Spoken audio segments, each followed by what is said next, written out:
Es un gran honor poder presentar hoy al profesor Arzuaga. El profesor Arzuaga está interesado en responder una de las preguntas más difíciles y al mismo tiempo que nos han fascinado a todos los seres humanos desde el principio de los tiempos, que es precisamente, bueno, ¿quiénes somos? ¿Qué quiere decir esto de ser un ser humano, ¿no? Y de dónde venimos? Los seres humanos hemos intentado responder a eso de maneras muy distintas, desde mirar hacia las estrellas y pensar que éramos hijos de los dioses, que vinimos de otras galaxias. Bueno, de hecho hay gente que todavía ahora mira estas cosas, pero bueno, por suerte la biología poco a poco fue evolucionando y nos proporcionó la teoría de la evolución y otras aproximaciones científicas, y precisamente el profesor Arzuaga lo que ha hecho ha sido desde la perspectiva de la paleontología, sería el estudio científico de la aparición de la vida en la Tierra y específicamente pues cómo aparece el ser humano. La evolución pudo tomar muchos caminos, podían haber pasado muchas cosas y pasó una en concreto, y una que hace que aparecieran el Homo sapiens y que estuviéramos aquí. Normalmente, bueno, no hace falta que os diga que los datos en los cuales se apoya, que todos conocemos, es el yacimiento de Atapuerca.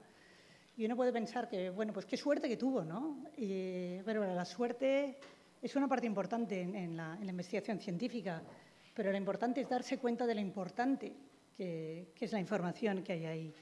Y yo creo que el reconocimiento que desde diversos campos el trabajo del profesor Arzuaga y todos los colaboradores que tiene ha merecido por parte de la comunidad internacional hace que no tengamos la más mínima duda de que las contribuciones no son el fruto de esa casualidad, sino que es el fruto realmente de darse cuenta de que ahí hay un conocimiento que es importante y de ponerlo en relación con otro conocimiento que existe en el campo. Y es ahí donde la ciencia avanza.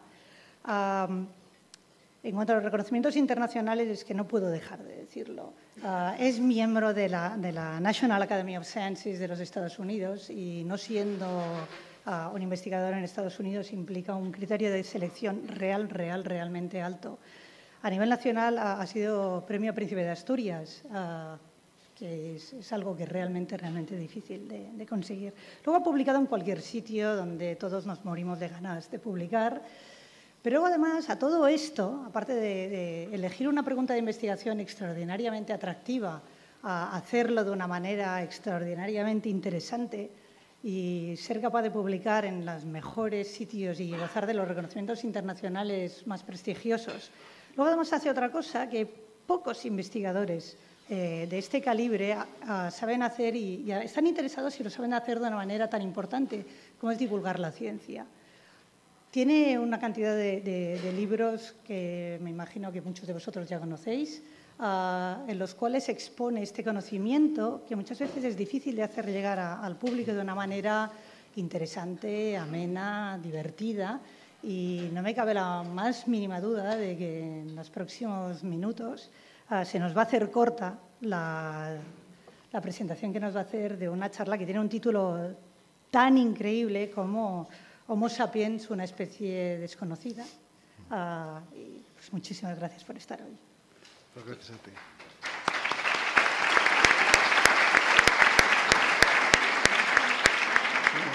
Pues gracias por la presentación y gracias por vuestra asistencia. Como no voy a ser yo el único que trabaje hoy aquí, os voy a poner deberes para empezar. Entonces, ¿qué os parece si los que tengáis a mano un cuaderno donde apuntar y si no mentalmente, en la pizarra mental, vais elaborando una lista de rasgos, de características que sirven para definir a la especie humana? Os vais apuntando en un papel, si os apetece, los que tenéis papel, vais poniendo y luego veremos si habéis acertado o no. O si no lo vais pensando, lo vais comentando. Yo, mientras tanto, voy a ir diciendo, os voy a dar 5 minutos para hacer ese trabajo, luego lo vamos a repasar, no examinaré ni pondré notas, pero se trata de que participemos todos. Mientras vais haciendo ese trabajo, yo voy a ir soltando cosas, pero simplemente para daros tiempo, en fin, para que no quede en silencio la sala, mientras os ocupáis de eso. Porque lo que voy a explicaros es por qué es importante que lo hagamos, ¿no? Porque al hacerlo, prácticamente, se da uno cuenta de que, efectivamente, como reza el título de la conferencia, la nuestra es una especie que no tiene una definición, claro, y no tiene una definición desde el principio. La especie Homo sapiens la creó pues, el creador de la sistemática biológica, que era un botánico del siglo XVIII, de la Ilustración, sueco, que se llamaba Linneo. Entonces, cuando definió a nuestra especie, pues da una serie de características que son sobre todo etnográficas o en muchos casos anecdóticas o pintorescas que realmente no sirven para definir a la especie. Y esto es importante porque según su propio sistema de clasificación biológica, las especies tienen que definirse. No basta con ponerles un nombre, sino que a ese nombre deben acompañarle dos cosas. Una es una definición, lo que se llama una diagnosis. Hay que diagnosticar la especie humana y para eso hay que señalar cuáles son sus rasgos específicos. Si es una especie, pues tendrá unas características de especie, exclusivas, específicas. Obviamente, esas características que son únicas y que sirven para definir a la especie que sea, en nuestro caso la especie Homo sapiens, esas características no pueden encontrarse o no puede compartirlas nuestra especie con otras especies. Por lo tanto, tendría que ser características que no tuviera nuestro pariente más cercano, el chimpancé. Así que si, por ejemplo, una de las características en la que estáis pensando pues es que mantenga la temperatura del cuerpo constante, vamos por caso, pues ese es un rasgo diagnóstico, pero de los mamíferos, o que tiene pelo, por ejemplo, o que tiene 2 riñones. Tener 2 riñones es una característica, efectivamente, que tiene un valor zoológico y diagnóstico, pero que vale para todos los vertebrados. Y más allá, incluso, para todos los animales que tienen un cuerpo con una simetría, en fin, bilateral, que se dice técnicamente. Es decir, que si decimos que es una especie que tiene huesos, pues los huesos los tienen todos los vertebrados, ¿no? Y si decimos que es una especie que cría a sus descendientes por medio de la leche, pues eso es de mamífero. Y si decimos, por ejemplo, que tiene visión tridimensional o visión estereoscópica, como por caso, es decir, que se representa el mundo en 3 dimensiones, algo realmente importante en la esencia misma de nuestra naturaleza, que nosotros tenemos una visión del mundo tridimensional, que vemos en relieve, estereoscópica. Eso se debe a que tenemos unos ojos situados en posición frontal. Y ese es un rasgo importante para nuestra especie, y ahora diré por qué. Pero no es un rasgo exclusivo de nuestra especie. Es decir, es un rasgo que nosotros tenemos porque lo hemos heredado y lo compartimos con el resto de los primates superiores. Todos los primates superiores se representan el mundo en 3 dimensiones. Pero incluso yendo más allá, lo cierto es que nos representamos el mundo, y eso es básico en nuestro pensamiento y en nuestra forma de ser, nos representamos el mundo por medio de imágenes, esencialmente. O sea, que tenemos un cerebro esencialmente visual, audiovisual, y no es olfativo. El resto de los mamíferos tienen una información del mundo que es básicamente olfativa. Es decir, que se representa el mundo por medio de olores. Nuestra especie se representa el mundo por medio de imágenes. Eso, la importancia que tiene, se puede explicar diciendo que nosotros imaginamos por medio de imágenes. O sea que cuando soñamos, o cuando recordamos, o cuando planificamos, o cuando creamos historias, o cuando hacemos arte, o cuando escribimos una novela, lo que estamos viendo son imágenes y sonidos. En la novela también puede haber conversaciones, ¿no?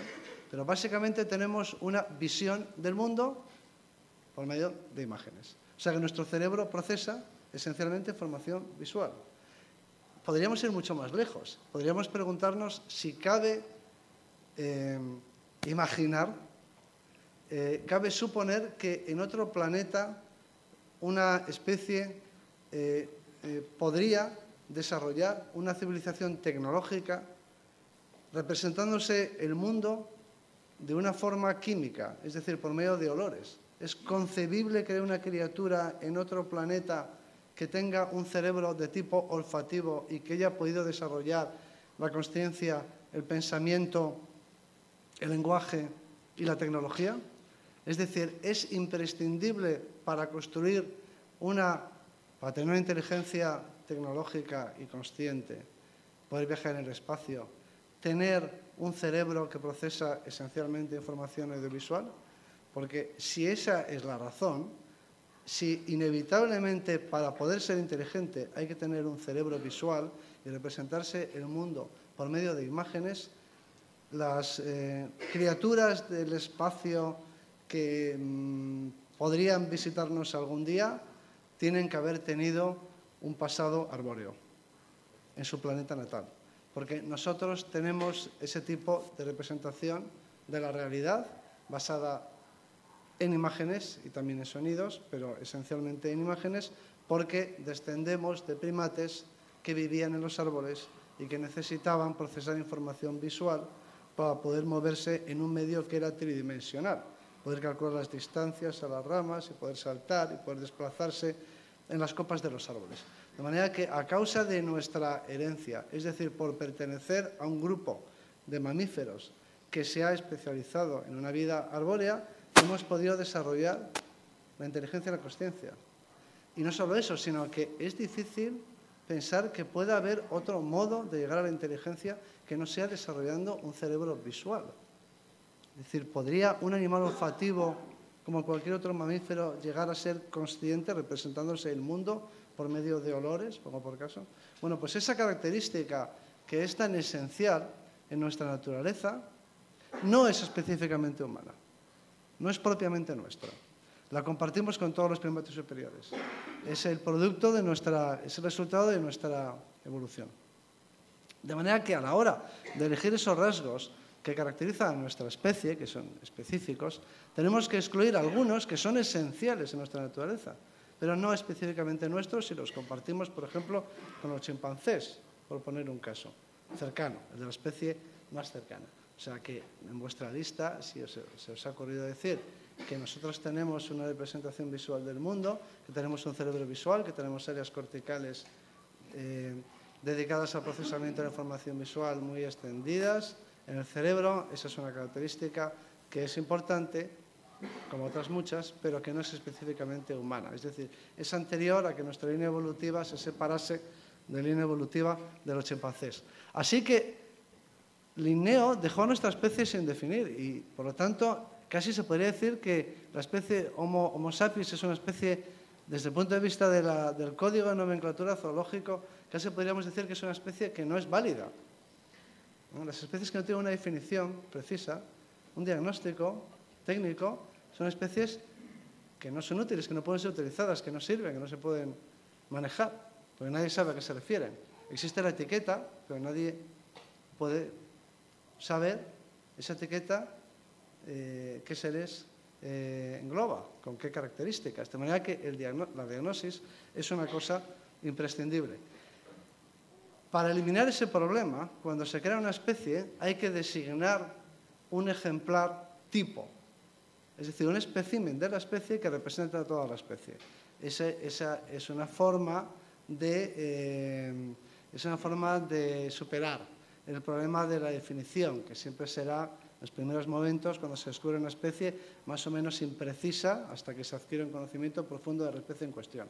Pero si tenemos un ejemplar, siempre podremos decir, pertenece a la especie tal, a la especie Homo sapiens, en nuestro caso, todo aquel animal que se parezca al ejemplar tipo, al holotipo.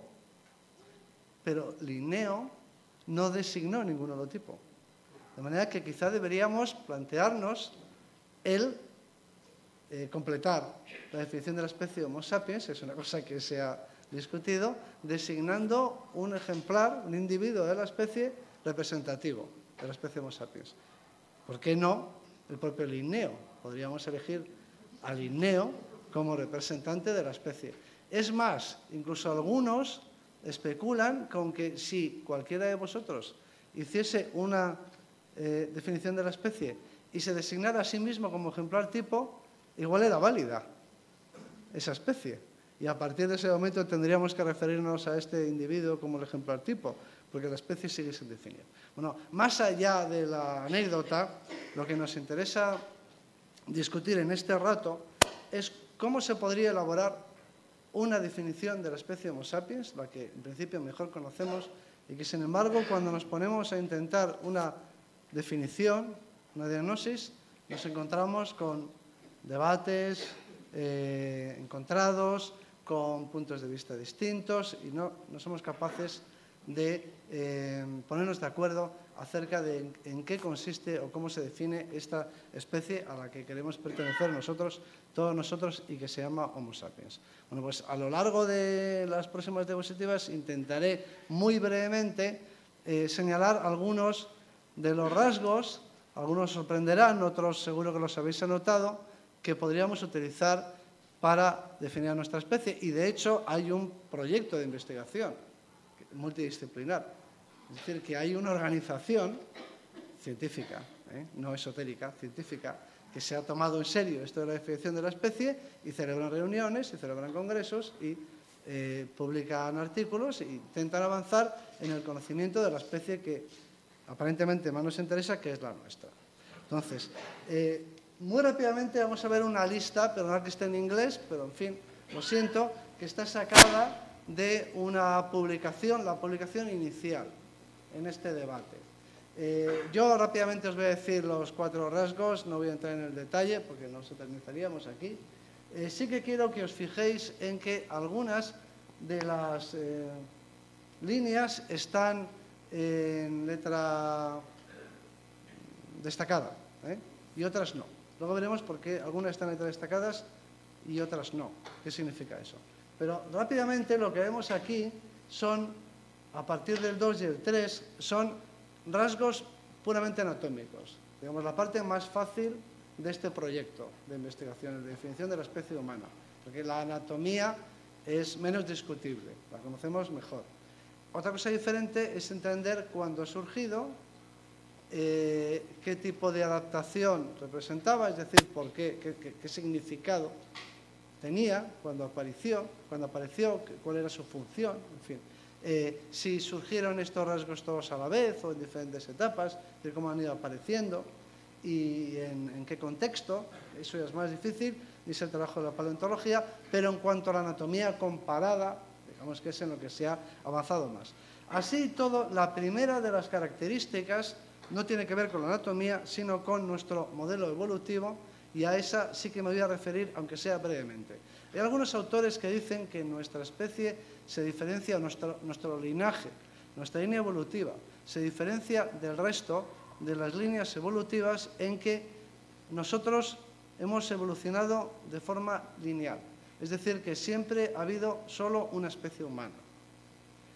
En otras palabras, que no nos hemos diversificado, como el resto de las líneas evolutivas. Si pensamos en cualquier grupo de mamíferos, los cánidos, por ejemplo, pues observaremos que hay diferentes tipos de cánidos. Hay zorros, hay lobos, hay chacales, hay coyotes. Si miramos los félidos, pues hay leones, hay linces, hay gatos. Los úrsidos, hay osos blancos, osos panda, osos, en fin, los térmidos, hay gamos, hay ciervos, hay alces. O sea que si pasamos revista a los diferentes grupos biológicos de mamíferos, que es el orden al que pertenecemos, observaremos que lo normal es la diversificación. O sea que no hay una única especie representativa de cada tipo biológico, sino que hay muchas. Los linajes se ramifican, la evolución es ramificada. Sin embargo, en nuestra especie, la evolución es lineal, no ha habido ramas, solo ha habido una corriente evolutiva, una única corriente evolutiva principal, o podría ser ese el caso. El resultado, en todo caso, es que en la actualidad solamente hay un tipo humano que somos nosotros. Solamente hay una especie humana, que es el Homo sapiens, no hay ninguna otra. Es decir, que somos la única especie de nuestro grupo evolutivo. No hay otros humanos por ahí en el planeta. Entonces, si esto ha sido siempre así, que es lo que habría que discutir, habría que preguntarse qué explicación se puede aducir, presentar para esta anomalía evolutiva, si es que es real. Es decir, mientras que la tendencia de las líneas evolutivas es a ramificarse y diversificarse, la nuestra no lo habría mantenido siempre la unidad de la especie, no se habría ramificado. ¿Y por qué razón se ha producido esto?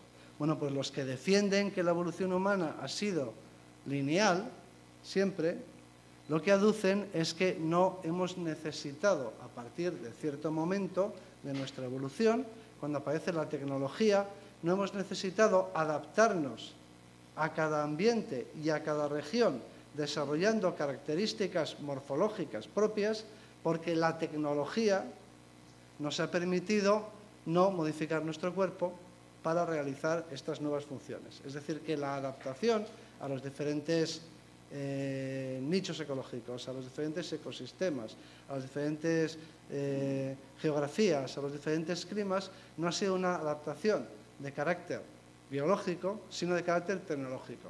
O sea, que ha sido la tecnología, desde que apareció, antes no, pero desde que apareció, la que habría sustituido a la biología, y por eso no nos habríamos diferenciado unas especies de otras para adaptarnos a las condiciones locales de cada una de las poblaciones, porque para eso disponíamos de la tecnología que nos proporcionaba las herramientas que necesitábamos para sobrevivir en el contexto que fuera, sin necesidad de que la selección natural favoreciera a los que presentasen características que los hiciera mejor adaptados para ese tipo de contextos. Entonces, esa sería la explicación. Pero incluso eso es discutible. Las siguientes definiciones que aparecen o características que aparecen en esa lista tienen que ver con la anatomía y muchas de ellas, pues me imagino que ya las habríais vosotros mismos deducido, como por ejemplo la más simple de todas, que tenemos la cara plana, un rasgo que dudo que se le haya ocurrido a nadie en esta sala, pero ahora veremos, y es que tenemos unas narices prominentes. Somos los mamíferos narizotas, por definición. Si pensáis en el resto de los mamíferos domésticos o silvestres, veréis que no hay ninguno que tenga una nariz proyectada como la nuestra, una nariz prominente. Todos son chatos. Todos los animales son chatos. El único animal que tiene, a partir de determinado momento de la evolución, una nariz que se destaca como un relieve en la cara, es la nuestra. Así que pertenecemos... Una forma de definir a la especie humana sería, es un mamífero, narizotas. Una definición perfecta, no hay ningún otro. Los chimpancés no lo son. Es un mamífero en el que la nariz constituye un relieve muy marcado en su cara. Solo con ese rasgo habríamos definido a la especie Homo sapiens. Pero otro rasgo también muy notable, y que ya desde Darwin se discute, es que tenemos unos caninos, unos colmillos reducidos. Alguna vez, me ha parecido un auditorio más serio, más formal, y no lo he hecho, no me he atrevido, no me he acordado, no me acuerdo, pero alguna vez aprovecho para hacer la presentación, y las primeras palabras que digo, me pongo unos dientes de esos de Drácula, de Halloween. Y empiezo a hablar, y entonces la gente le hace mucha gracia, y yo digo, bueno, es que así es como deberíamos ser. Es que tener unos caninos grandes, sobre todo los machos, es lo común en todos los primates. Todos los primates tienen caninos grandes. Es un arma defensiva y ofensiva. Se utiliza para el combate, se utiliza en fin, para la defensa, para la lucha dentro del grupo. Es un arma a la que no renuncian. Bueno, pues en nuestra evolución los caninos se han reducido. Y se han reducido mucho. Se han reducido tanto que no destacan, que no constituyen una amenaza, que ni siquiera los enseñamos como signo de amenaza. Cuando queremos amenazar no enseñamos los caninos, ¿no? Como el resto de los mamíferos. Bien, eso quiere decir que eso requiere una explicación. Es un rasgo también que podríamos utilizar. Podríamos haber definido a la especie humana como aquel primate que tiene los caninos pequeños, por ejemplo. Y como descripción estaría bien. Ahora tendríamos que preguntar cuándo ha surgido en nuestra evolución eso, y lo que podríamos expresar diciendo ¿y por qué? ¿No? ¿Por qué en biología evolutiva quiere decir por qué razón los individuos que tenían los caninos más pequeños fueron seleccionados y tuvieron más éxito reproductor que los individuos que tenían los caninos grandes, porque aquí ha habido lo que se llama selección positiva, es decir, que la selección natural ha favorecido a los de los caninos pequeños, de manera que esos tenían más descendientes. O sea, ha habido una presión de selección, actuando para que se reduzcan los caninos, no es por casualidad, se han reducido porque fueron favorecidos los individuos de caninos pequeños. Entonces, podríamos preguntarnos por qué. Pero esa es una buena pregunta. Junto a la reducción de los caninos aparece eso que aparece ahí como B, que no me dará tiempo a tratar, pero que es también un rasgo digno de tener en cuenta, y es que tenemos un dimorfismo sexual reducido. Es decir, que las diferencias en cuanto a tamaño corporal, en cuanto a tamaño, en cuanto a robustez, en cuanto a corpulencia, las diferencias entre los dos sexos son pequeñas en nuestra especie, en comparación, por ejemplo, con los gorilas, o con otras especies de primates, incluso con los chimpancés. O sea que en nuestra especie los dos sexos tienen un tamaño parecido. Podríamos ir más lejos. Podríamos decir que las diferencias sexuales son pequeñas, pero existen. Pero hay diferencias de tamaño. Entonces, eso está bien para definirlo, pero aquí buscamos no solo una descripción de nuestra especie, sino una explicación, ¿no? Hay que entender por qué se ha producido esta reducción del dimorfismo sexual y por qué el dimorfismo sexual no ha desaparecido por completo, sino que se mantiene, aunque en un grado inferior al de otras especies. Bueno, pues veamos más cosas. Cosas que tienen que ver con la alimentación, por ejemplo, y con la ecología. Nosotros somos carnívoros, entonces aquí abriríamos un amplio debate en el que no puedo entrar ahora por falta de tiempo, pero lo que quiero haceros ver es que sobre muchos de los aspectos que tendríamos que abordar a la hora de definir una especie humana, empezaríamos a discutir ya seguramente con el tema de la alimentación. ¿Cuál es nuestra dieta natural? Seguramente hay gente aquí que opine que nosotros somos vegetarianos por naturaleza. Bien, o sea, que lo artificial es que comamos carne y que lo que constituye nuestra naturaleza, lo biológico, sería una alimentación basada en productos vegetales, ¿no? Pues sin embargo, estos autores, y yo también lo mantengo, opinan que tenemos una dieta omnívora, no católica, como dice ahí. Católico se traduce como universal, es decir, que en todas partes, todas las poblaciones humanas tienen una dieta omnívora, que vivimos en ambientes muy diferentes. Este es un rasgo muy interesante de nuestra especie, su plasticidad ecológica, porque nosotros no tenemos una definición ecológica muy precisa, muy limitada. Vivimos en todos los ambientes, o por lo menos a partir de determinado momento de la evolución, que es lo que habrá que intentar establecer. ¿Desde cuándo eso es así? ¿Desde cuándo tenemos esa plasticidad ecológica? Si ha sido siempre, si es una característica inicial de nuestra evolución o es una cosa que se ha adquirido con el tiempo. Pero hoy en día vivimos en todos los ambientes. Estamos adaptados a todos los ambientes. Pero cuando digo hoy en día, digo ahora y digo hace 20.000 años. No penséis que es producto de la civilización tecnológica y del desarrollo industrial. Llevamos viviendo en todo el planeta desde hace muchos miles de años. Es decir, que hemos adquirido hace mucho tiempo esa capacidad para adaptarnos a los diferentes nichos. Así que no podemos hacer una definición ecológica de la especie humana, curiosamente, como se podría hacer para la mayor parte de las criaturas o de las especies animales. Se puede hacer una definición ecológica. Por ejemplo, la definición ecológica del reno pues sería animal que vive en el Ártico. No viven en los ambientes tropicales, ni en las selvas amazónicas o en las selvas lluviosas, ni siquiera en los bosques de hoja caduca, ni en los bosques mediterráneos. Los renos viven en las tundras árticas. Es decir, que ecológicamente son fáciles de definir. Pero nuestra especie no tiene una definición ecológica precisa. Pues habrá que ver desde cuándo no tenemos una definición ecológica precisa. Comemos carne, cazamos, pero también extraemos tubérculos, comemos otros productos vegetales como pueden ser nueces y bayas, es decir, que tenemos una dieta bastante flexible, ¿no? Por supuesto, somos bípedos, eso todo el mundo lo habrá pensado. Eso quiere decir que tenemos toda nuestra anatomía modificada para permitir la postura bípeda. Por lo tanto, hemos perdido capacidades para trepar, obviamente. Ya no somos arbóreos. Casi se puede decir que vivimos en todas partes menos en la selva, curiosamente, porque procedemos de la selva.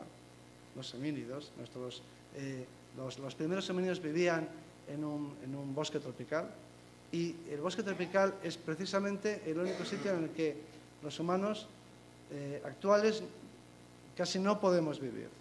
Y los que viven ahí tienen que abrir claros.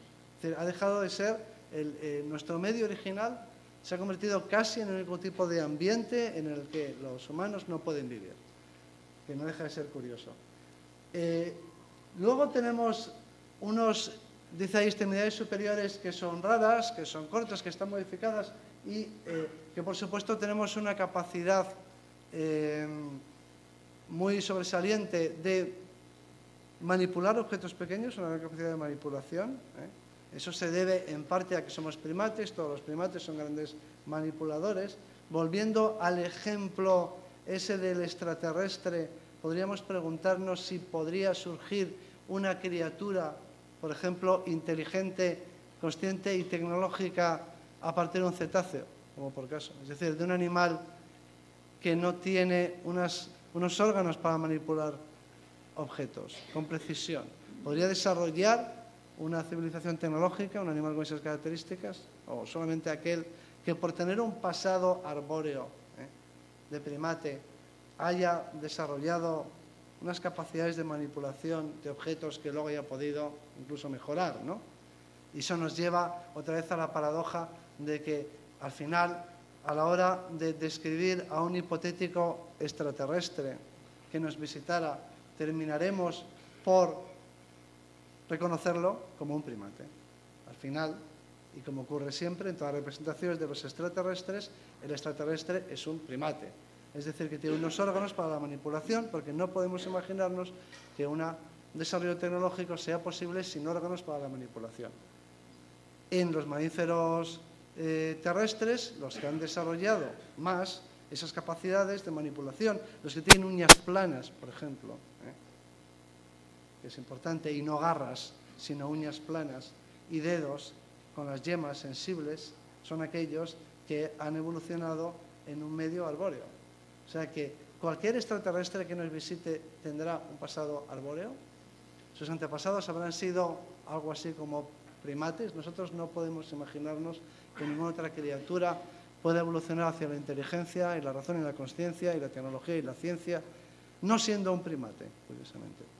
Pero ahí aparece destacado, en letra más oscura, una característica en la que estoy seguro de que no habíais pensado.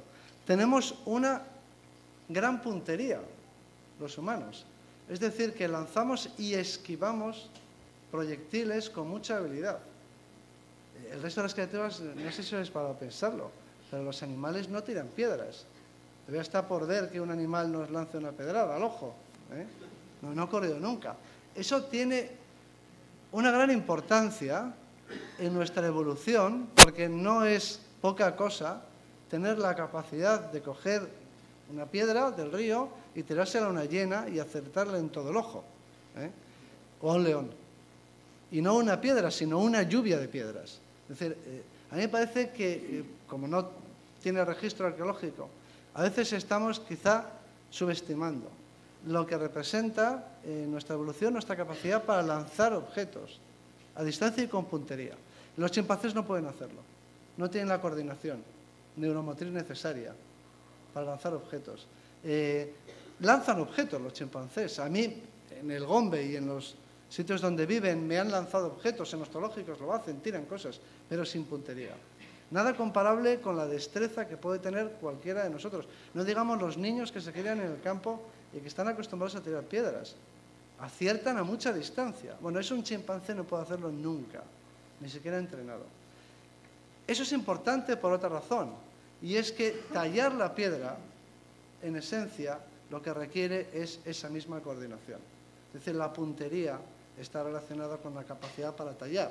Tallar la piedra es golpear una piedra con otra de forma controlada, con puntería, de forma coordinada. Es decir, un chimpancé literalmente no puede tallar.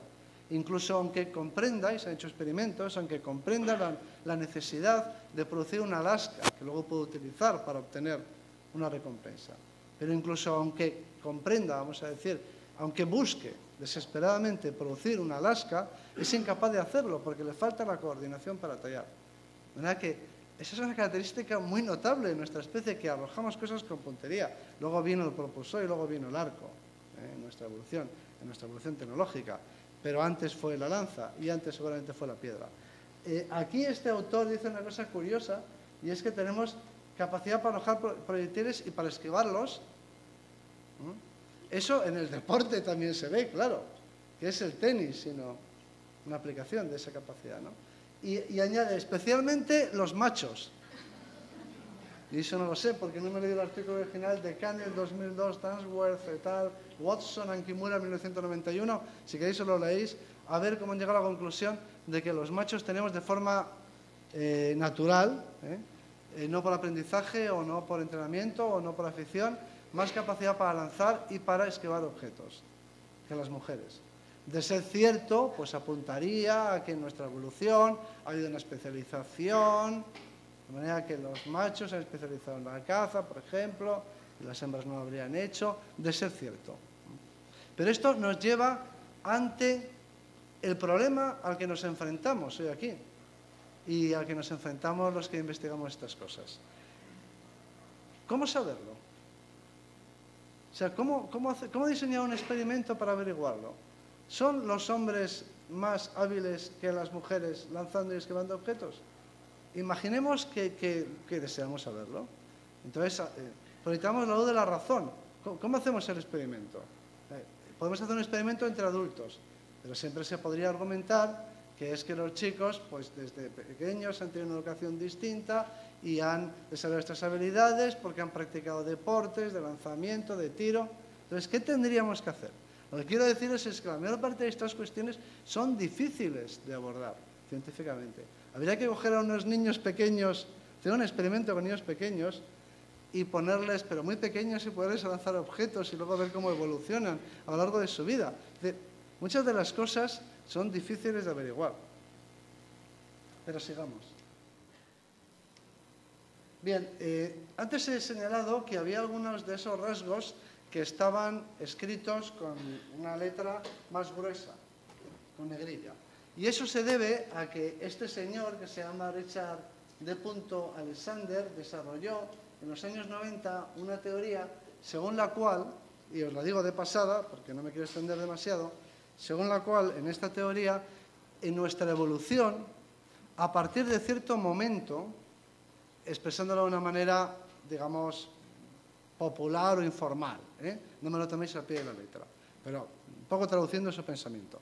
En nuestra evolución habría llegado a un punto en nuestro desarrollo mental y nuestra encefalización y tecnológico y demás, en el que las fuerzas hostiles de la naturaleza, como decía Darwin, es decir, las fuerzas que ejercen presión de selección sobre los individuos, habrían dejado de ser fuerzas ambientales.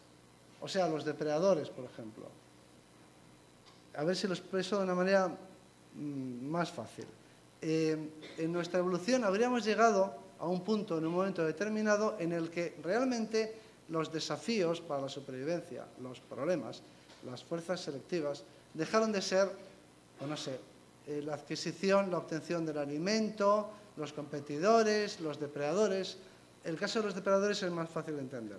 Llegó un punto en el que los leones dejaron de ser un problema. Estaban ahí, pero no eran un factor, no era una fuerza selectiva. Los leones se les respetaba y se les sigue respetando, pero no eran los que impulsaban la evolución humana.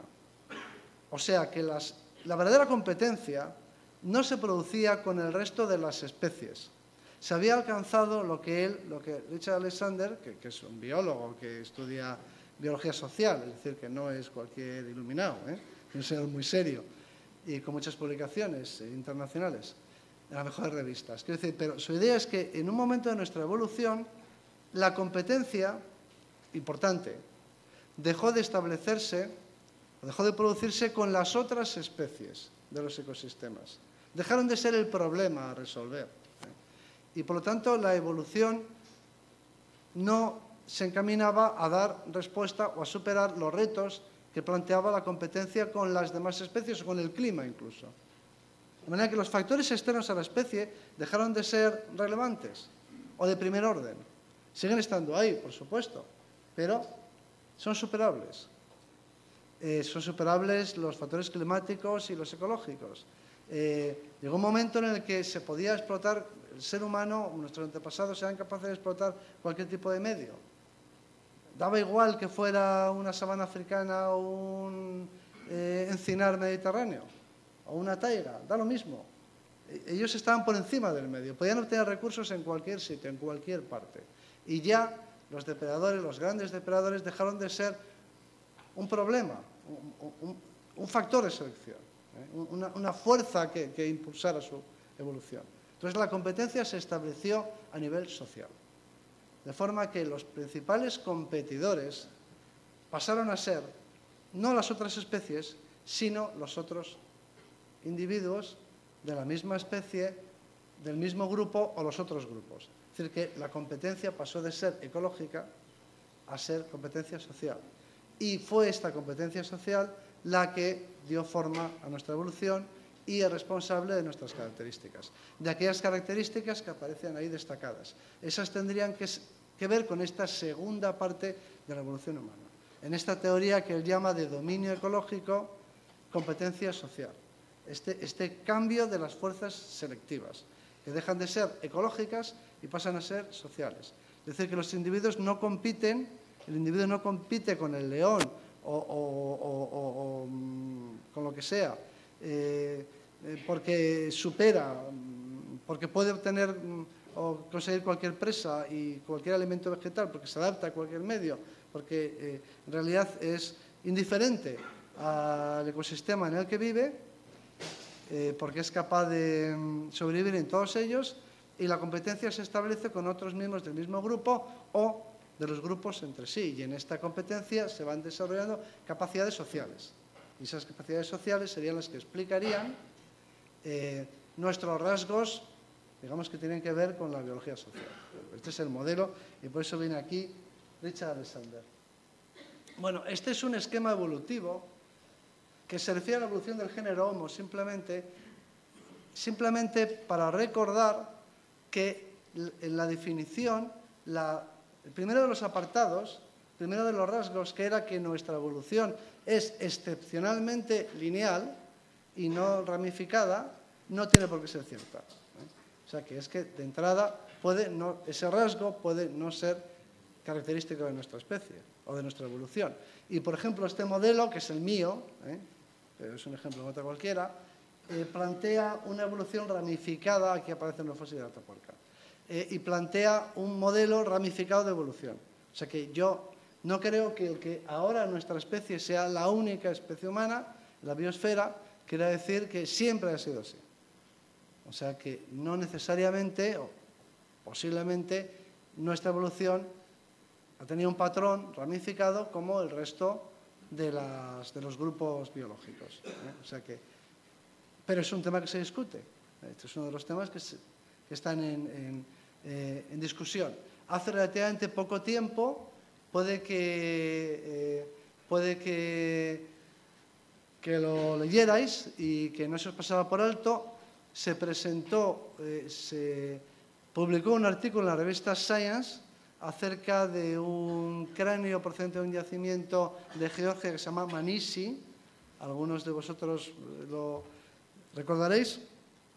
Y más allá del descubrimiento del nuevo cráneo, se utilizaba este hallazgo y la muestra de 5 cráneos que tienen para defender la teoría de la evolución lineal.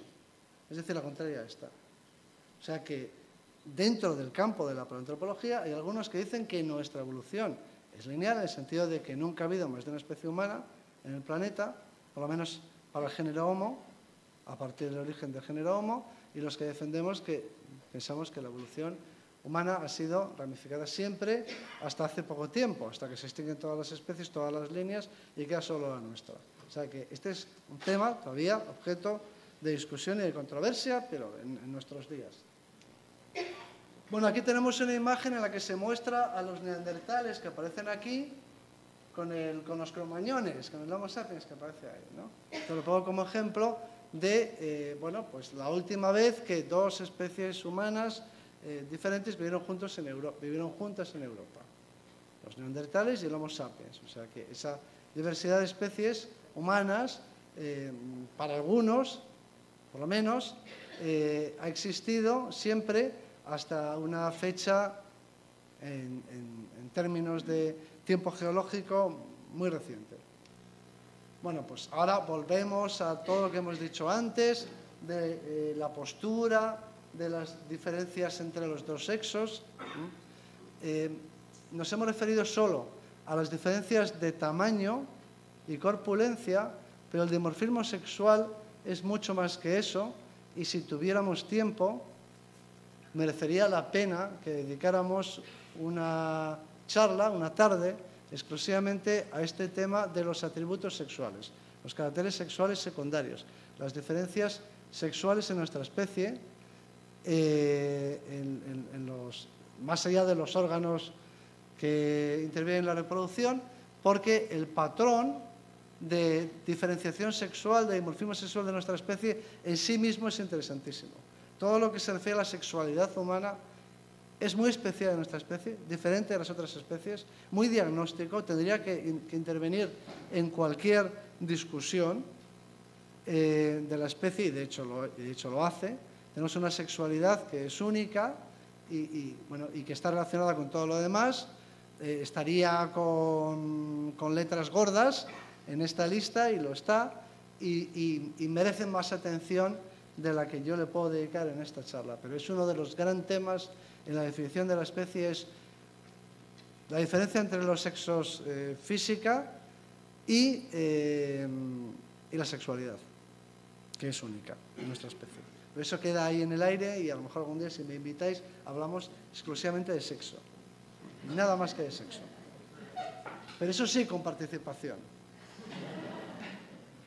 Bueno, aquí tenemos unas imágenes simplemente para ilustrar muy deprisa lo que hemos visto hasta ahora, que tiene que ver con los cambios. De lo que hemos hablado hasta ahora ha sido del patrón evolutivo, muy poco, de cambios ecológicos y, por lo tanto, cambios en el hábitat, en el medio, cambios en el nicho ecológico, es decir, en lugar que la especie, que nuestros antepasados ocupaban en los ecosistemas, el lugar que ocupaban en los ecosistemas, y también cambios en la anatomía en relación con la postura bípeda. Entonces, simplemente traigo aquí unas imágenes que se refieren a los primeros homínidos. Lo que tenemos a la izquierda es Ardipithecus ramidus, en fin, de las características que aparecían ahí listadas, pues algunos se referían a la forma del pie, de la mano. No me puedo detener, pero está claro que este homínido, el de la izquierda, Ardipithecus ramidus, es básicamente arbóreo, podría ser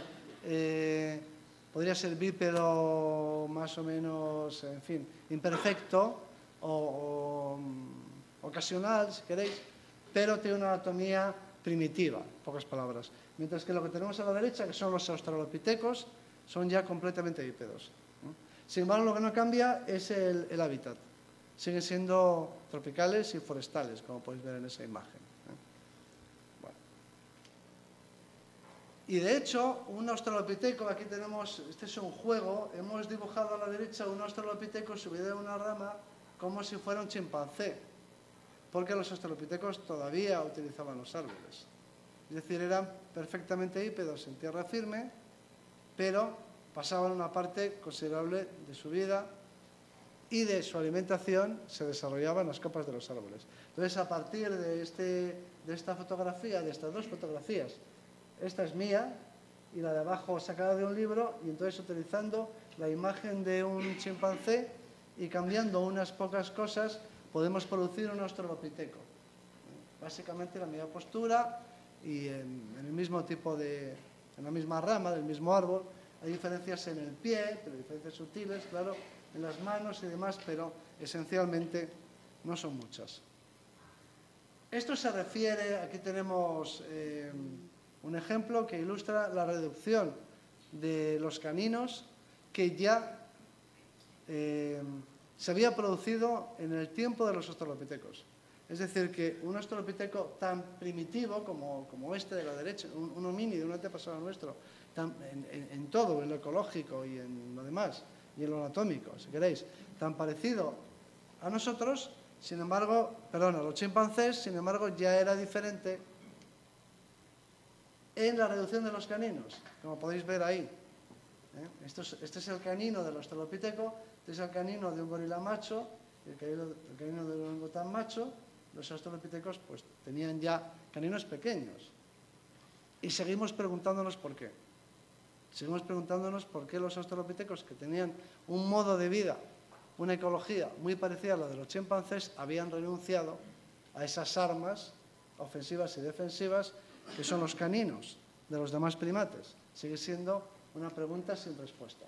Por lo demás, como se puede ver, muy parecidos, salvo que los australopitecos eran bípedos, y los chimpancés solo lo son ocasionalmente de manera muy poco eficiente en términos biomecánicos y energéticos, pero el aspecto general es bastante similar. Aquí tenemos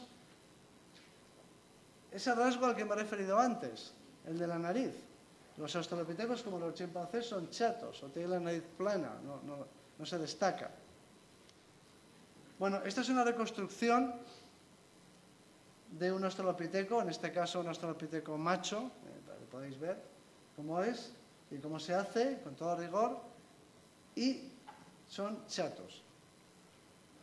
Si luego me da tiempo, me detendré, pero lo dudo, en un rasgo muy notable, y a lo mejor incluso vuelvo a esta diapositiva, que es el color blanco del ojo. Es decir, que los ojos tienen blanco, que tienen blanco del ojo, la esclerótica blanca. Es que los demás animales no tienen blanco, no se les pueden quedar los ojos en blanco, no tienen blanco en el ojo. Los demás mamíferos no tienen blanco en el ojo. Somos los únicos mamíferos que tenemos blanco en el ojo, que tenemos la esclerótica blanca. Solo con ese rasgo estábamos definiendo a la especie Homo sapiens. Se trata de un mamífero con nariz, por ejemplo. Se trata de un mamífero con blanco en los ojos. Ya con eso bastaría para definir. Es un rasgo diagnóstico, no hay ninguna otra. No tiene pérdida, no hay posibilidad de error, no hay equivocación. Nadie va a encontrar, sí, en una guía para turistas extraterrestres que viniesen al ecosistema terráqueo, en la guía de campo, pues figuraría, si ve usted un animal que tiene blanco en los ojos, es Homo sapiens. Bueno, aquí tenemos un neandertal. Los neandertales son los grandes narizotas junto con nosotros. El Homo sapiens y los neandertales somos los grandes narizotas. No sé por qué tengo la sensación de que el trípode está de tal forma ubicado que yo interrumpo la visión. La otra opción es que me siente ahí, pero más divertido así, ¿no? O sea, intentaré moverme, pero creedme que los neandertales tenían unas narices muy grandes y muy proyectadas. Bien, nos hemos referido a la caza. Somos unos primates que comen carne. Y no solamente comen carne, sino que en nuestra evolución la carne ha sido muy importante. Eso desde el punto de vista, es decir, ocupamos un nicho ecológico que es muy diferente del resto de los mamíferos, del resto de los primates. Y de hecho nosotros mismos siempre nos vemos, en las representaciones de la prehistoria, nos vemos siempre así como cazadores. En las representaciones de la prehistoria, y este es otro tema, suelen ser muy machistas en el sentido de que el protagonista siempre es el hombre. Porque la actividad a la que se le da mayor importancia en la prehistoria o en nuestra evolución es a la caza, porque eso parece que expresa nuestro dominio sobre el resto de los animales, en fin. Entonces, la caza se atribuye a los machos, a los hombres, por lo tanto, las mujeres nunca aparecen en la iconografía de la prehistoria, jamás, nunca, nunca. Veréis una imagen. Salvo que se represente pues, a un grupo de cazadores volviendo orgullosos al campamento donde les esperan las mujeres con los niños, para darles la bienvenida y agradecerles su aportación. Entonces es la imagen tópica de la prehistoria, que resulta ser falsa además, como luego veremos a continuación.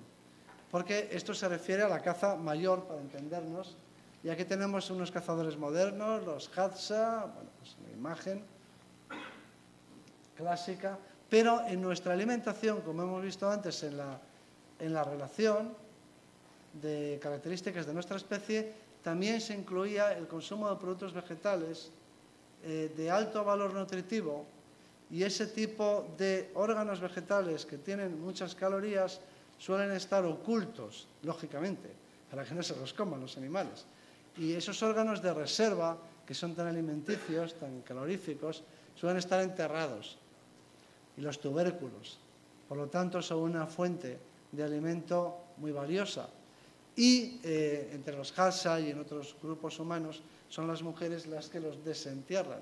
Por eso resulta que cuando se hacen los estudios científicos serios de estos grupos de cazadores y recolectores, se constata que la aportación de las mujeres en términos de calorías es desde luego más regular y más constante, y eso es una gran virtud, y además muchas veces superior a la de los hombres, los cazadores que hacen la caza mayor. O sea que en la definición de la especie se incluía la caza, pero también la obtención de calorías de estos órganos muy nutritivos de reserva vegetal.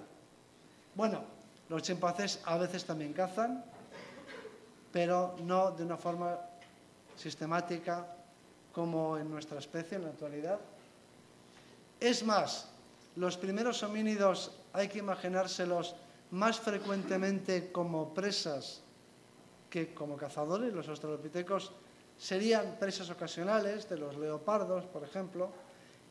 Esta es una buena imagen que representa la teoría de Richard Alexander, de esta primera etapa o época de la evolución humana en la que la competencia se establecía con las demás especies del ecosistema, animales y vegetales, con el medio, con el clima, con todo, con lo externo, para entendernos, ¿no? Y aquí tenemos una imagen de un cráneo de un australopiteco que conserva dos incisiones que se corresponden con los caninos, dos depresiones que se corresponden con los caninos del leopardo que lo mató.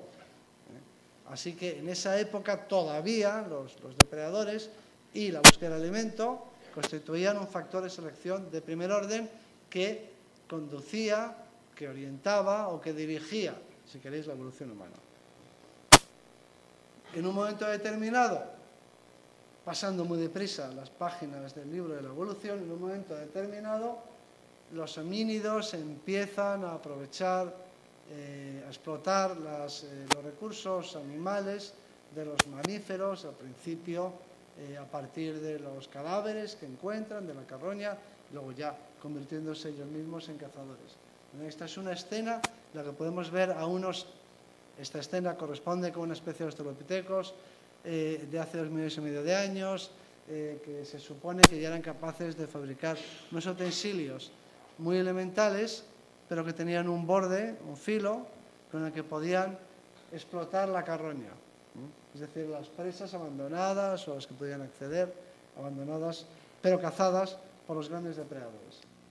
Bueno, eso con el tiempo se va desarrollando más y aparecen especies posteriores en las que la tecnología ha avanzado y el consumo de productos animales obtenidos no solo del carroñeo, sino también por medio de la caza de grupo, pues empieza a ser cada vez más importante. Y estamos ya en el Homo habilis, en nuestra evolución. Es decir, que se cambia de medio, de hábitat, y se pasa del bosque a medios más abiertos, no necesariamente tan abiertos como este, pero medios más abiertos, y se produce un cambio en la alimentación. Bien, entonces eso nos permite pasar a otros rasgos, porque ya estamos entrando en la segunda parte de la evolución, en la que se establece la competencia social, que reemplaza la competencia ecológica, y aquí aparecen cosas tales como adquisición precoz del lenguaje, que está destacada, luego tiene que ver con eso, formaría parte de ese complejo de rasgos que ha producido la competencia social, no tiene que ver con el ecosistema, con la ecología. Es decir, el lenguaje no lo hemos desarrollado como una respuesta, como una adaptación ecológica. No tiene que ver con el nicho ecológico, no tiene que ver con la alimentación o con los depredadores, no tiene nada que ver con lo que pasa fuera. El lenguaje se habría desarrollado en relación con las competencias que se establecen dentro del medio social. No más allá de la especie, sino dentro de la especie. Y aquí aparece la cultura, por supuesto, en la que no me puedo detener mucho, la tecnología, por supuesto, la complejidad social, con diferentes aspectos, como pueden ser la amistad, podríamos discutir. Es decir, ¿los animales tienen amigos? Es decir, aliados en esa competencia social. Un amigo es un aliado en la competencia social. Es una persona con la que uno cuenta para competir, para apoyarse en ella. Para la evolución, en tener, es una cosa que quizá deberían aprender pues nuestros dirigentes.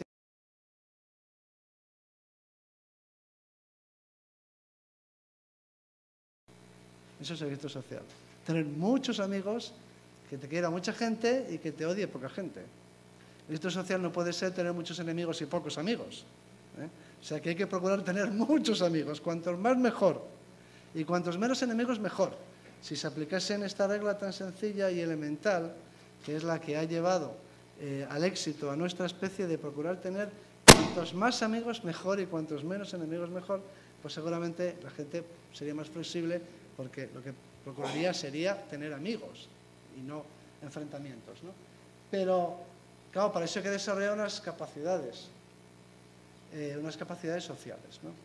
Y de alianza, y de adhesión, ¿no? Lo que se llama liderazgo, como se le quiera llamar, que consiste en suscitar adhesiones en los demás, en fin, que los demás te apoyen, o que te ayuden, o que crean en lo que tú les propones. Bien, luego hay otras cosas como son sistemas éticos y morales, las leyes, la guerra. La guerra es una característica exclusiva de nuestra especie. Las demás especies no van a la guerra. Puede haber conflictos entre grupos. Todas las especies sociales defienden el territorio. Tienen conflictos porque los grupos defienden el territorio. Una especie social es una especie en la que cada grupo tiene un territorio que defiende. Por lo tanto, hay competencia entre grupos por el territorio, si se quiere. Pero la guerra, como una actividad organizada y todo eso, es una característica única de nuestra especie.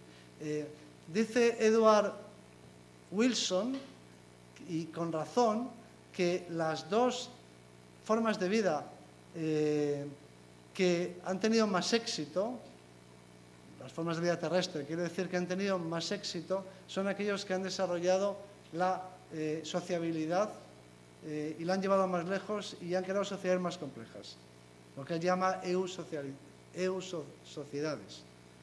la eusocialización, es decir, creación de sociedades muy numerosas y muy complejas, muy organizadas, como le queráis llamar.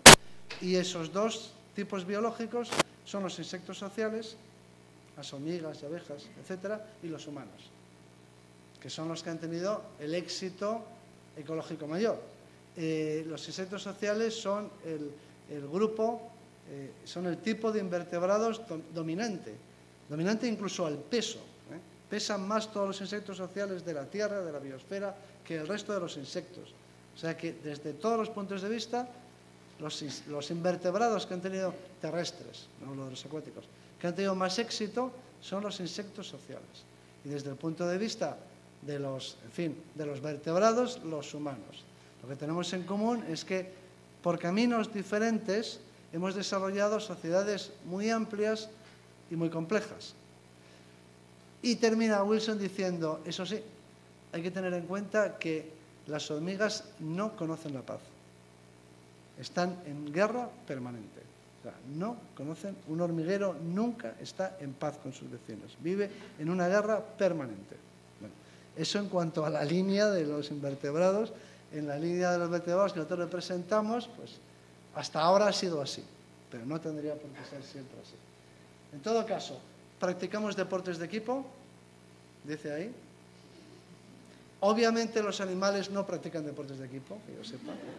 Es decir, pero no deja de ser una característica, ¿no? ¿Por qué tenemos que practicar deportes de equipo? Parece que es una cosa inevitable, que se organicen ligas y cosas, en fin. El deporte parece que es una si viniesen los extraterrestres, que siempre es una buena perspectiva. ¿Qué dirían de nosotros los marcianos si nos vieran, no? Pues a lo mejor cuando aterricen su platillo y vean el Camp Nou allí, todo iluminado por la noche, o el Bernabéu, en fin, se acercarían a ver qué está pasando, no sé, se acercarían con la nave, dirían, parece que allí se junta mucha gente, luces, ¿qué estarán haciendo? Entonces se acercarían más con la nave, se pondrían encima, mirarían, veo unos tíos allí, un pantalón corto con una pelota. ¿Qué dirían los extraterrestres de eso? Se sorprenderían, salvo que ellos también practicasen deportes de equipo, en cuyo caso lo entendería inmediatamente. Es decir, cualquier especie inteligente, dotada de razón, consciente y demás, termina desarrollando deportes de equipo, está en la condición de especies que desarrollan una sociobiología muy compleja, el terminar, pues en fin, manteniendo estas guerras deportivas, lo que sea. Vamos a seguir viendo cosas entretenidas. Bueno, esto ya tiene que ver, y muchas de ellas están aquí representadas con letra negrilla, que son interesantes en el terreno del comportamiento y en las que no me podré detener. Nosotros tenemos una cosa que se llama teoría de la mente, que es muy interesante y que es esencial y que está posiblemente en el origen de nuestra consciencia, y que consiste en que somos capaces, o por lo menos ponemos todo nuestro empeño en ello, es tardísimo, en leer la mente de los demás, en engañar a los demás, en razonar nuestra creatividad. Voy a ir muy deprisa, me temo. Y otras muchas características que tienen que ver con nuestros sistemas sociales, nuestros sistemas de pareja, etcétera, etcétera, etcétera. Bien, la evolución continuaba, la dejamos muy atrás, produjo especies pues cada vez más avanzadas en esa segunda etapa. Esto nos lleva para Atapuerca, donde encontramos canibalismo, no sé si guerra, pero canibalismo y otras cosas. Aparece el fuego, la tecnología por excelencia. Aparecen los neandertales, con sus tecnologías complejas. Aquí tenemos un neandertal vestido como cualquiera de nosotros. Podemos preguntar si practicaría deportes de equipo o no. Es característico de nuestra especie el adorno. Esa sí que es una característica muy llamativa. Somos la única especie que se adorna, la única. Eso es una definición de nuestra especie. Nos adornamos. Todos nos adornamos. El adorno puede ser muy sencillo. Practicamos, por supuesto, el arte, la creatividad. Tenemos simbolismo o algo parecido desde los tiempos de Atapuerca, seguramente. Hay muchas cosas en el terreno de la sexualidad.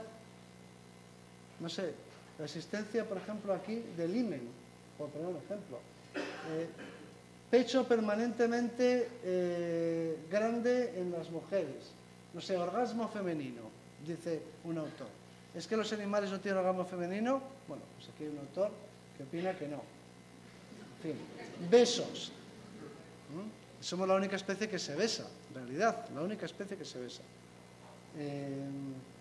La ovulación más o menos encubierta, la menopausia. Un tamaño moderado de los testículos y muchas más cosas divertidas. Y sigue la cosa, pero termina, una cosa que nos caracteriza es que tenemos mucha variación. Esa es otra de las cosas que desafían al experimentador. Los seres humanos nos encontramos muy diferentes unos de otros. La pregunta es, ¿las cebras son también muy diferentes unas de otras? Os puedo asegurar que sí. En el patrón de las rayas negras hay diferencias individuales. Pero la pregunta es, ¿nosotros somos más diferentes unos de otros que el resto de los animales? Es una buena pregunta. ¿Cómo se objetiva? ¿Cómo se cuantifica eso? Podría ser. Y si fuera así, tendría que ver también con la capacidad de reconocernos a nivel individual. Eso favorecería la capacidad de reconocernos a nivel individual y por lo tanto tendría que ver con todo esto del desarrollo social, ¿no? La capacidad de distinguir y de recordar a los aliados y a los enemigos y a las personas, de identificar a los individuos, de tratar a los congéneres como individuos diferentes. Eso podría explicar que fuéramos, si es que somos, más diversos que el resto de las especies. El último de los caracteres es que tenemos una distribución muy amplia, una población enorme y un tremendo potencial demográfico. Y eso me lleva a cosas que no he podido tratar, pero que sobrevuelan, como son, por ejemplo, nuestra gestación, nuestro parto. Nuestro parto es absolutamente singular, es completamente diagnóstico. Somos los únicos que tenemos un parto tan complicado, eso sería un rasgo exclusivo de nuestra especie, habría que preguntarse por qué y desde cuándo, y a lo que aludía la última de las características, nuestro potencial demográfico y nuestra capacidad para aumentar el tamaño de nuestra población y crecer tal vez indefinidamente, sobre todo desde que apareció la agricultura y la producción del alimento y la transformación de los paisajes. El paisaje de la Sierra de Atapuerca, por medio del desarrollo, la transformación de la biosfera. Ese ha sido el mayor cambio que se ha producido en el planeta. La invención o el descubrimiento, el desarrollo de la agricultura y la ganadería ha sido el fenómeno que ha producido una mayor alteración de la biosfera en términos de tiempo geológico. Así que ahora nos enfrentamos a un problema que es el de qué vamos a hacer con este planeta en el que vivimos y si llegaremos algún día a conocernos bien o antes habremos acabado con todo y con nosotros mismos. Pero uno tiene la esperanza de que si llegamos a conocernos mejor, por medio de la investigación y del estudio, pues podamos también tener un comportamiento más razonable. Y ya termino con una cuña publicitaria. De estas cosas hablamos en el Museo de la Evolución Humana de Burgos, que aparece ahí, muy bonito, y os invitamos a que nos visitéis y lo conozcáis. Y yo me despido, pido perdón por haberme extendido tanto, pero ¿cómo resume uno algo tan complejo, tan interesante, ¿no? Y que representan tantos millones de años? Muchas gracias.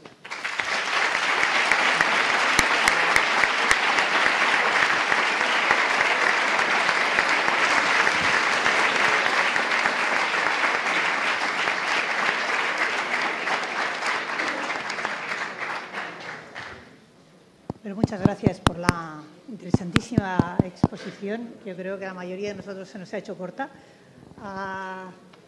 Hay tiempo quizá para algunas preguntas, no muchas, porque me dijeron en principio que deberíamos salir de aquí a las 9 de la noche. O sea, que las preguntas que intenten ser también muy breves, para que así podamos tener muchas preguntas. Sí,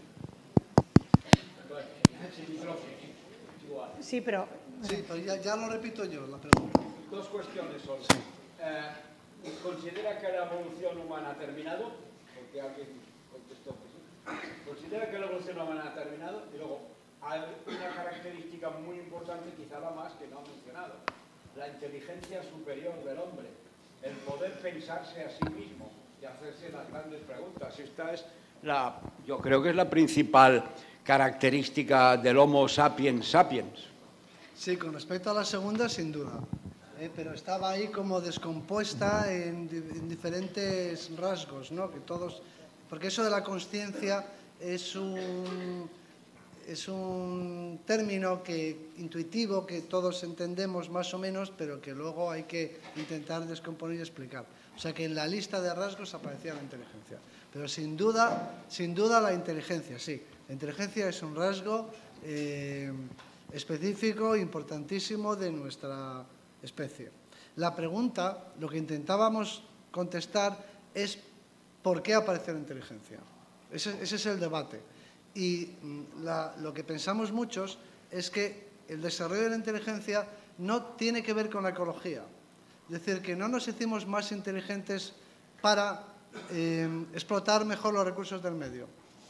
O sea, que no fue por ocupar un lugar en el ecosistema por lo que desarrollamos nuestro cerebro, sino que el cerebro básicamente no procesa información ecológica, sino que procesa información social. Es lo que intentaba explicar. Nuestro cerebro es el más grande, somos la especie más encefalizada, somos los más inteligentes de todos, pero la pregunta es, ese cerebro, ¿por qué lo hemos desarrollado? Si para resolver problemas del medio, los problemas comunes al resto de las especies, o el cerebro se ha desarrollado porque teníamos que procesar información social que es muy compleja en un medio que continuamente cambiante y que es vital. Eso con respecto a la segunda. La primera era... Que si la evolución se considera terminada. No, la evolución no ha terminado y, de hecho, por ejemplo, a nivel inmunitario, que en relación con las enfermedades, la selección es muy activa, muy activa. Es decir, que sigue habiendo selección natural en términos, por ejemplo, de resistencia frente a las enfermedades continuamente. En el siglo XIX y XX la tuberculosis fue una enfermedad que diezmó a una gran parte de la población europea y, aparte de la penicilina, se produjo una selección que hizo que fueran sobreviviendo los individuos más resistentes. Es decir, que, por ejemplo, a nivel de enfermedad la selección no se ha detenido. Ahora, grandes cambios en la morfología, en el aspecto físico, es que esos no son de una escala de milenios. Habría que preguntarse dentro de medio millón de años. ¿Qué pasará dentro de medio millón de años? No, en los próximos miles de años no va a haber ningún cambio visible, Pero sí que habrá adaptaciones, pero digamos moleculares, para entendernos. Pero físicas no en los próximos miles de años. Dentro de medio millón de años, si seguimos aquí, pues según en qué circunstancias sigamos, se podrá producir o no. Y no me quiero extender para que haya más preguntas.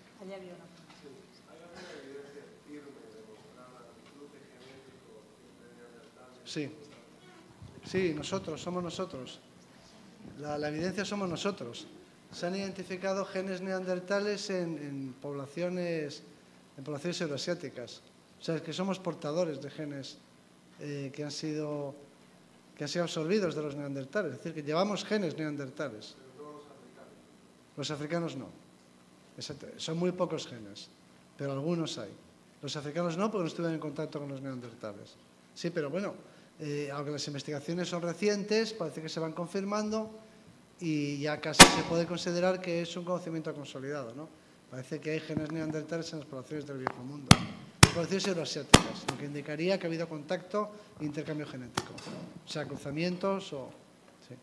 Esa es la prueba mayor. En una pequeña, muy pequeña proporción. Esto hay que decirlo. Creo que el hombre de Neandertal enterraba a los muertos y también se adornaba. ¿Es cierto? Sí. O sea que el adorno sería también un rasgo neandertal, además de sapiens. Sí. Lo de enterrar a los muertos, efectivamente. Eso indica que había una intención, por lo menos, un rasgo de consciencia. Yo creo que hasta en eso éramos parecidos. Seguramente no iguales, pero parecidos. Por lo menos en eso sí, hacían fuego y muchas más cosas.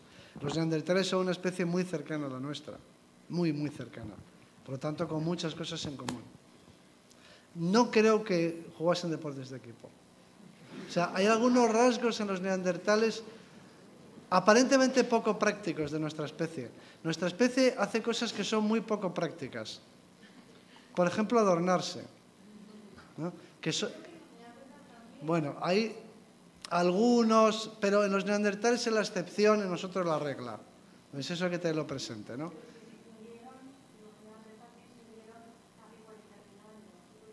Que habrían podido desarrollar más el adorno y demás, ¿no?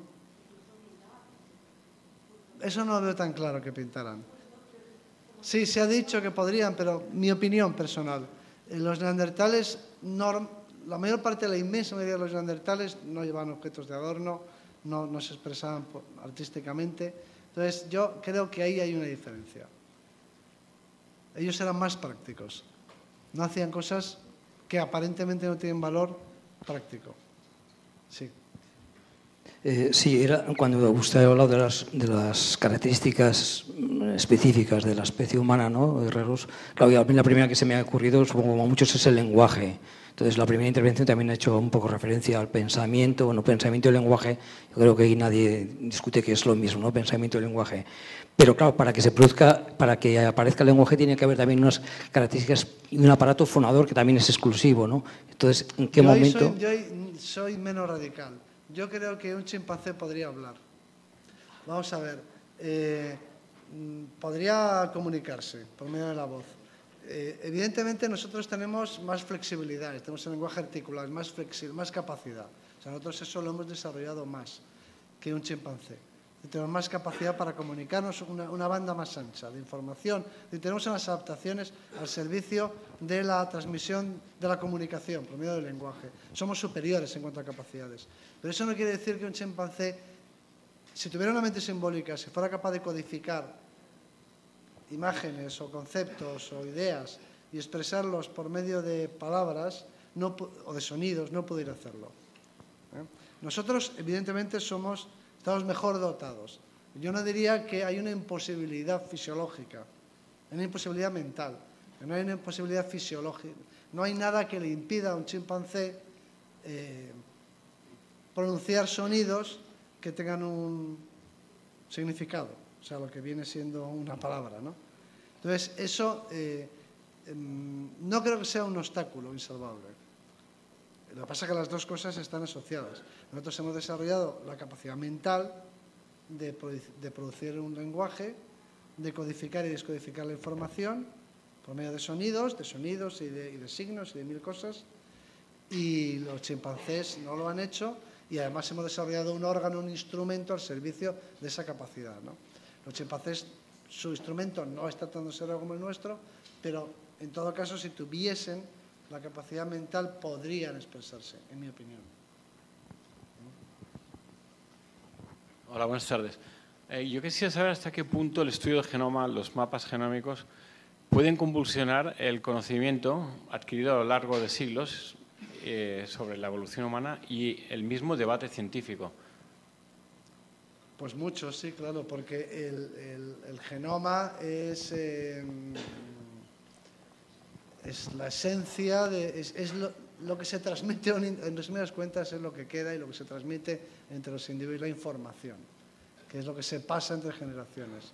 Y el conocimiento del genoma, para nuestra especie, desde luego es vital en cualquier terreno de la biología humana, en cualquiera, de la salud y de cualquier otra actividad. Que ahí es esencial no solo el conocimiento del genoma humano, sino también de cómo funciona, que no es lo mismo. Lo que se ha hecho ha sido descodificarlo o descifrarlo, pero eso no quiere decir que sepamos. Es un sistema muy complejo, el genoma que no conocemos bien, aunque tengamos la secuencia, está secuenciado, pero no es lo mismo que decir que sabemos cómo funciona el genoma a la hora de producir cuerpos. En todo caso, ese conocimiento es esencial para toda la biología humana y la biotecnología y todo. O sea, el futuro de la humanidad es biotecnológico. O sea, estamos en el siglo de la biotecnología. Igual que los anteriores fueron el siglo de la física o de la química, el siglo XXI es el siglo de la biotecnología, sin duda. Y su base es la genética. O sea que eso es indudable. En cuanto a la evolución humana, aporta información indirecta comparando los genomas de las especies vivas y directa estudiando los fósiles en los que se ha conservado, que hasta ahora solo son los neandertales y unos raros que se llaman denisovanos por ahí. Pero de momento hasta ahí llega y sí que será útil. En la medida en la que se conozca el genoma, cómo funciona, el genoma, cómo se expresa el genoma humano, se podrá interpretar el de los neandertales, que ya está secuenciado, y ver qué diferencias hay. O sea que hasta los neandertales, sí. Más allá de los neandertales está por ver si se conserva material genético en los fósiles más antiguos. Es que seguramente no. O sea que eso tiene un límite. Sí. ¿Yo voy dando la palabra? No. Sí, la última pregunta.